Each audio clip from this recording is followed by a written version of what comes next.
Ya, nama saya Giuseppe Arvera Magarin dari kelas 12 IPA 3, presensi 13. Saya akan menjawab pertanyaan untuk ulangan harian sejarah.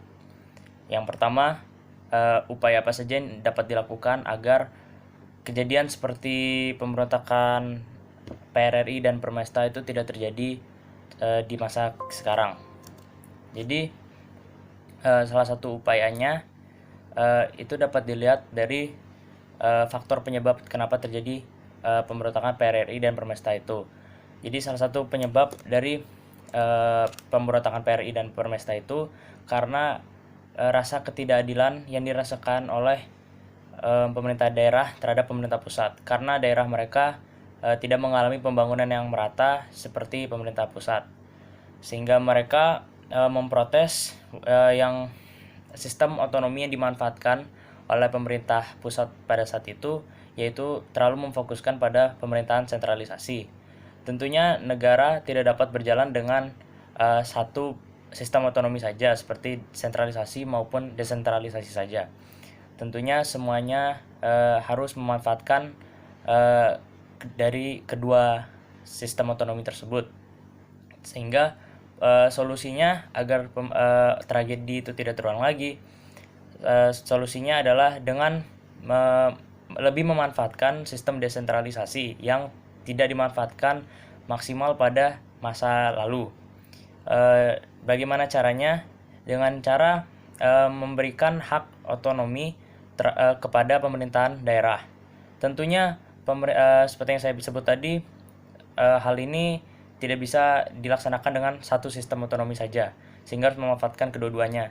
Tentu sistem otonomi desentralisasi ini harus juga digabung dengan sentralisasi, sehingga sistem desentralisasi ini harus diserahkan atas keterikatan tertentu terhadap pemerintahan pusat, sehingga pemerintahan pusat dapat mengawasi dan dapat mengontrol pengeluaran yang dilakukan oleh otonomi daerah. Dan untuk pertanyaan nomor 2, tokoh yang saya ambil untuk dalam yang berperan dalam integrasi daerah, integrasi bangsa.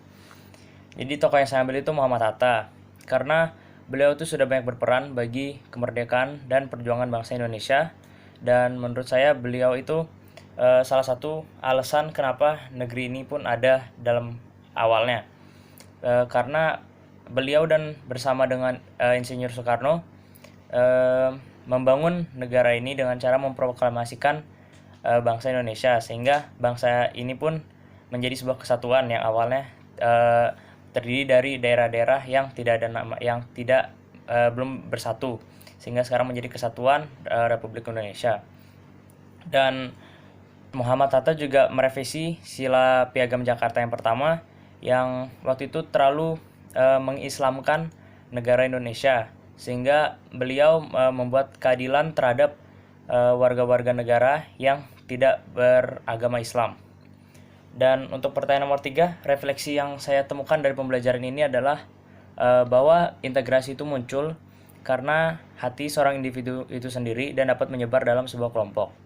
Dan disintegrasi itu juga dapat muncul dari hati seorang individu dan dapat juga menyebar dalam sebuah kelompok.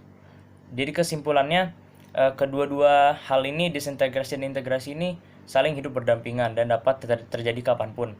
Namun perjuangan kita belumlah usai, karena pahlawan terdahulu itu sudah berjuang dalam merebut kemerdekaan, dan tugas kita saat ini yaitu mempertahankan kemerdekaan tersebut. Sehingga refleksi yang dapat saya garis bawahi di sini adalah generasi kita harus lebih belajar untuk menghargai satu sama lain dan mampu menganalisis informasi-informasi yang masuk, sehingga kita tidak terpecah dan tidak mengalami disintegrasi yang dapat memecahkan bangsa kita. Selesai. Sekian, terima kasih.